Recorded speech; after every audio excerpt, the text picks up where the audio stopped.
government-owned, not the private-owned land? Look, it's not true. In some instances, when we were marking the arrival of Jan van Riebeeck in South Africa, the EFF engaged on a nationwide land occupation program. And we occupied any unoccupied land. It doesn't matter to us. Government and white monopoly capital is the same thing. They are in the same bed. It doesn't matter. The people need land. If they see unoccupied land, they must go and they must engage in a struggle. They must make that it's not, these things are not started by the EFF.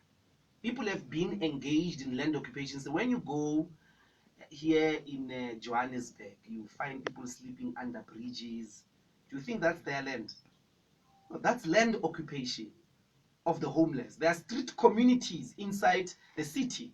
That's what land occupation is.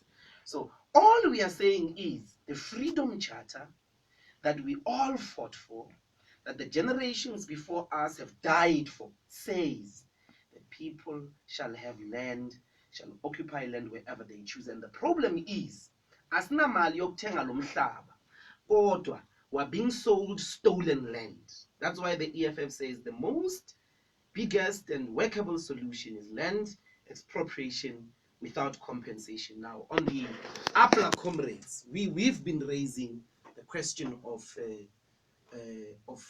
APLA cadres that are in prison and that need to be. You've got parole given to the worst forms of apartheid killers, but not to our comrades who are engaged in one form of breaking the law under the instructions of the liberation movements. That just shows you ANC is a self-hating government that is afraid of white people. That's what it is. Now, going on Facebook, Upat Koli, if EFF was the government,